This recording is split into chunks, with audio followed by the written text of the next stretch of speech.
अस्सलाम वालेकुम जी, मैं हूं दिलराज। आप देख रहे हैं मेरा यूट्यूब चैनल। एक नए व्लॉग के साथ मैं आपकी खिदमत में हाजिर हूं। कितना पुराना थका हुआ लाइन लगती है।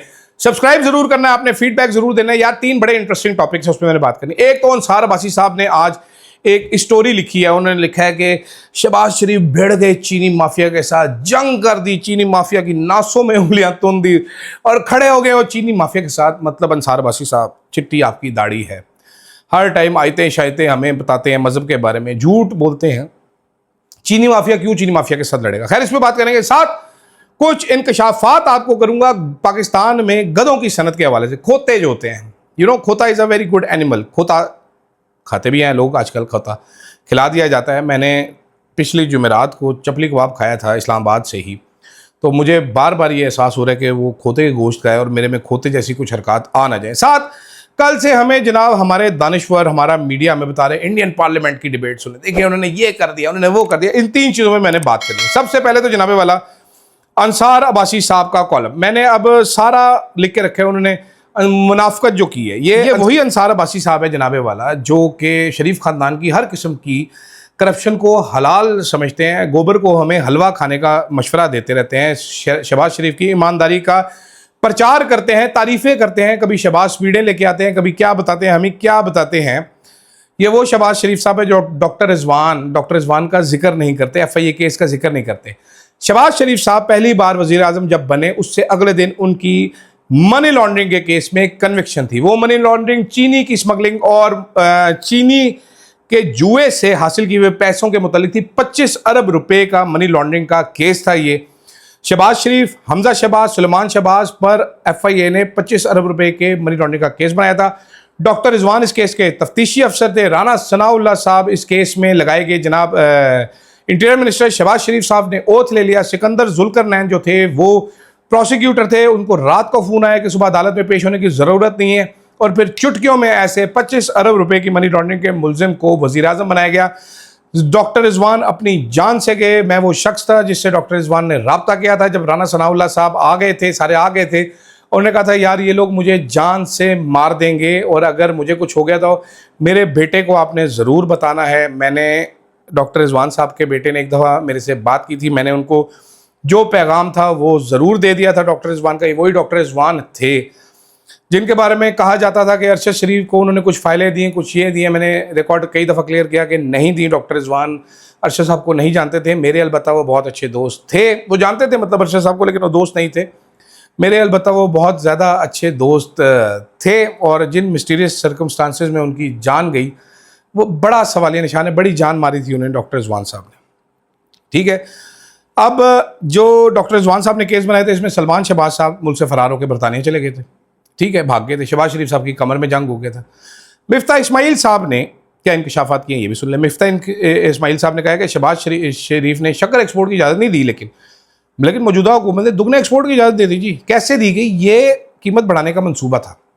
उन्होंने कहा जी कि मुसद्दिक मलिक ने इनकार किया तो इसहाक डार को लेके आए। अब शहबाज शरीफ की मर्जी ही हो रहा है। उन्होंने कहा जी दो एक्सपोर्ट की इजाज़त दो, कीमतें डबल हो गई, अभी कीमतें और बढ़ेंगी। ये भी आपको बता दूं, शुगर कंपनियों के पास चीनी पड़ी है, चीनी मार्केट में नहीं फेंक रहे, ये भी आपको बता दूं, इसीलिए शॉर्टेज 200 रुपये से ऊपर मिल रही है, ठीक है। अब जनाबे वाला अंसार अब्बासी साहब ने कहा जी कि FBR ने 41% टैक्स ज़्यादा इकट्ठा कर लिया। कीमत तो 41% से भी ज़्यादा बढ़ गई है भाईजान। टैक्स की वसूली से अवाम का मुआशी कत्ल आप कर रहे हैं। फिर उन्होंने कहा जी कि ओमनी ग्रुप, अंसार अब्बासी साहब ने अपने ग्रुप में हारून अख्तर का जिक्र किया जो इस टाइम काबीना का मेंबर है। JKT उसका ओन चौधरी आपका एडवाइज़र है, ठीक है, वो अलीम खान आपका एडवाइज़र है। उसके अलावा जी ओमनी ग्रुप जरदारी साहब सदर बैठे हुए हैं। उसके अलावा शहबाज शरीफ साहब सबसे बड़े स्टेक होल्डर हैं इस चीनी के उसके। ये शहबाज शरीफ साहब जो को दिखा रहे हैं अंसार अब्बासी साहब मासूम और मजलूम इस टाइम पे। आप आवाम से पूछें जो 180 रुपये किलो से ज़ायद चीनी खरीद रहे हैं और इनको भर भर के गालियाँ निकाल रहे हैं, और इधर अंसार अब्बासी साहब जाली किस्म की दानिशरी झाड़ रहे हैं। चंद सवालात है मेरे कि शहबाज शरीफ के रमज़ान शुगर मिल के 25 अरब रुपए के केस का क्या बना? अंसार अब्बासी साहब हक़ाइक़ उसके लिखिएगा। डॉक्टर रिजवान की मौत कैसे हुई? डॉक्टर रिजवान ने क्या क्या केस किए थे? SGIT ने क्या क्या इंकशाफ किए थे? ये मंजूर पापड़ वाला, मकसूद चपड़ासी, ये कौन लोग थे? कहाँ गए ये सारे? कहाँ वो जिम ट्रेनर कौन सा हमजा शहबाज का दोस्त किधर गायब हुआ? ठीक है, सलमान शहबाज क्यों बरतानिया रहे इतना अरसा? अगर शहबाज शरीफ इतने नेक थे तो डबल चीनी क्यों एक्सपोर्ट होने दी? उस टाइम पे एक्शन क्यों नहीं लिया? ठीक है, एफबीआर की रिकवरी जो है ये बड़ी कामयाबी होती है या आपने अवाम की जेब पर बड़ा डाका डाला है? ये मेरे चंद सवालात हैं जनाब अंसार अब्बासी साहब से, ताकि वो ये सवालात के जवाबात लेकर हमें ज़रूर दे सकें शहबाज शरीफ साहब से। अब जनाबे वाला एक्सपोर्ट, ठीक है, ये एक्सपोर्ट वैल्यू जो है 40 अरब रुपए की चीनी, पता नहीं अरब है कितने हैं, मैं इतने पढ़ भी नहीं सकता जनाबे वाला। यूएसडी में यूनिट 10, 100,000, 10,000 लाख, 10 लाख करोड़, 4 करोड़ डॉलर की चीनी जेडीडब्ल्यू ने की। उसके बाद आ जाते हैं जनाबे वाला 2 करोड़ डॉलर की टांदिया वाला, पता नहीं करोड़ है कितने हैं, लेकिन मैं आपको वो बता देता हूँ जनाबे वाला कि 2 अरब रुपए की चीनी, 2 अरब रुपए की चीनी ये रमज़ान शुगर मिल ने एक्सपोर्ट की है, 2 अरब रुपए की। और ये चीनी जो है जनाबे वाला शहबाज शरीफ साहब की है रमज़ान शुगर में। इसके अलावा हमजा शुगर मिल्स भी है, इसमें तांदलिया वाला जो है वो हारून अख्तर खान की, हुमायूं अख्तर खान की है। इसमें जनाब अशरफ शुगर मिल जो है, ये शुगर मिल है जनाब ज़का अशरफ साहब की जो पीपल्स पार्टी से हैं।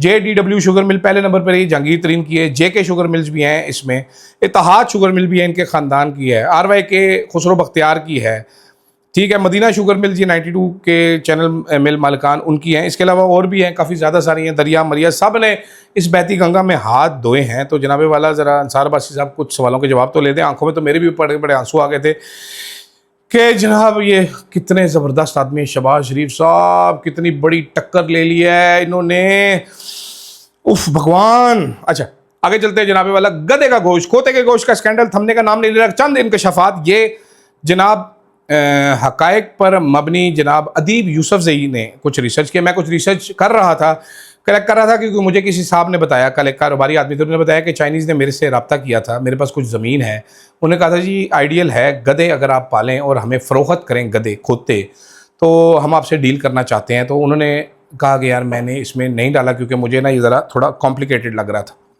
खोते फ़रोख्त करना। तो जनाब अदीब यूसुफ से मैं कुछ फिर किसी बंदे ने बताया कि जी ग्वादर में एक सीक्रेट प्रोसेसिंग प्लांट है डोंकी मीट का, डोंकी खालों का। तो मैं चंद हकायक मैंने ढूंढे थे, लेकिन फिर मुझे अदीब यूसुफ साहब की एक वो मिली ये तहरीर, तो मैंने सोचा कि कुछ मेरी अपनी इन्फॉर्मेशन है, उनकी भी है, तो मैं उनको क्रेडिट ज़रूर दे दूँ। जनाबे वाला 2024 में पिछले साल चाइना के साथ एक एक्सपोर्ट एग्रीमेंट किया गया, पाकिस्तान की हुकूमत ने चाइना किया। उसके तहत सालाना हम 2,16,000 खोतों का गोश्त और खालें एक्सपोर्ट करेंगे चाइना को, ठीक है। अब मुझे कल एक साहब ने बताया कि जी कोलेजन निकलता है गधे की खाल से, वेरी एक्सपेंसिव मेडिसिन। ये इन्होंने लिखा है एजायो, ये चाइना की एक दवा है, एजायो की सनत के लिए है, ठीक है। एजायो खाल से निकलता है, क्योंकि कोलेजन और एजायो मेडिसिन में इस्तेमाल होती है, इसलिए गधे की खालें बहुत ज़्यादा वो है। अब इन्होंने भी लिखा है, इन्होंने मजबा खाना लिखा है, लेकिन मीट प्रोसेसिंग प्लांट एक चाइनीज़ लगाए हुए, सीक्रेटली गधे वहाँ पर जाते हैं, वहाँ पर पाकिस्तानी नहीं है, चाइनीज़ ही काम करते हैं। गधे को अपने तरीके से वो काचू कीमा करके उसकी खालें और गोश्त उसका चाइना भेज दिया जाता है। और उन्होंने कहा जी ये देखें मकामी मार्केट मुतासर ना हो, ये ना हो, वो ना हो। लेकिन अब हम देख रहे हैं कि मुकामी मार्केट ज़रूर मुतासर हो रही है। तरनोल के पास खोते जो हैं वो ज़िबा किए जा रहे थे, चाइनीज़ शहरी बिल्कुल इन्वॉल्व था, दर्जने खालें निकली। लेकिन ये खालें अगर इस्लामाबाद से ग्वादर तक जाएंगी, आधा पाकिस्तान ट्रैवल करते करते जाएंगी, तो प्रोलिफरेशन तो हो रही होगी। चले खाले ना सही, गोश्त की तो कटा हुआ गोश्त खोते का होता है। वो इरफान में कह रहे हैं जी खोता बड़ा महंगा होता है तो इसलिए इसका बीफ के बराबर होता है, ये होता है, वो होता है। आई हैव नो आइडिया भाई, ठीक है। लेकिन आप ज़रा अंदाज़ा लगाइए कि एक गधा ज़िबा हो गया है, खाल उसकी चीनी लेके जा रहा है, गोश्त वहाँ तक ट्रांसपोर्ट नहीं कर पा रहा, तो गोश्त कहाँ जाएगा वो मार्केट में? या तो चिड़ियाघरों को ओपनली सप्लाई हो रहा होता है कि खोते का गोश्त है, हर चिड़ियाघर में शेर हैं, लोगों ने कुत्ते रखे होते हैं, उनके लिए डॉग सेंटर में ये सप्लाई शुरू करते हैं कि जी खोते का गोश्त यहाँ पर आ रहा है। मुर्दा चिकन वहाँ पर सप्लाई होता है बहुत ज़्यादा, तो खोते का गोश्त सप्लाई करते हैं। लेकिन पाकिस्तान में गवर्नमेंट इंश्योर भी तो नहीं कर सकती ना कि ये बीफ की जगह खिला नहीं दिया जाएगा किसी को, जब फ्री में भी दे रहे हैं, सस्ता मिल रहा है। तो ये सारी कहानी जनाब कि हमारे पास एक खोते के गोश्त का प्रोसेसिंग प्लांट बिल्कुल मौजूद है। खोते की खालें हम चाइना को एक्सपोर्ट करते हैं। और गधे से काल से जो दवाई तैयार की जाती है इजायो, ये $420 फी ग्राम के हिसाब से बिकती है, महंगी दवाई है। तो जनाबे वाला चाइना जो है वो खोते ज़बा करता रहा, उनके खोते कम हो गए, तो उन्होंने फिर अफ्रीका के बाद अफ्रीका से सप्लाई लेनी शुरू की। अफ्रीका के बाद पाकिस्तान में, अफ्रीका में जो है क्योंकि खोतों का ज़्यादा शिकार हो गया, तो उन्होंने कहा पाकिस्तान और फिर अफ़गानिस्तान, ठीक है। उन्होंने कहा जी ये कानूनी है, ये खुफिया नहीं है, वो नहीं है, लेकिन मामला सिर्फ फिर वही आ जाता है कि ये जनाबे वाला सीक्रेटली किया जा रहा है काम, ये इतना ट्रांसपेरेंट नहीं है। तो मज़ीद ट्रांसपेरेंसी लाने की ज़रूरत है। और मैं कुछ इस बात पे कंफर्म हतमी राय नहीं दे सकता कि मैंने खोता थर्सडे वाले दिन खाया है कि नहीं खाया। इसी तरह मैं आपके बारे में भी नहीं बता सकता कि हैव यू ईटन खोता और नॉट, तो आप खुद चेक कर लीजिए। अगर आप में भी ऐसे कर रहे हैं तो हो सकता है कि आपने किसी टाइम पे खोता छिकाओ। आखिर में हमारा मीडिया जनाब कल से बता रहा है भारतीय लोकसभा में ओए ओए ओए फंड के रख दिया।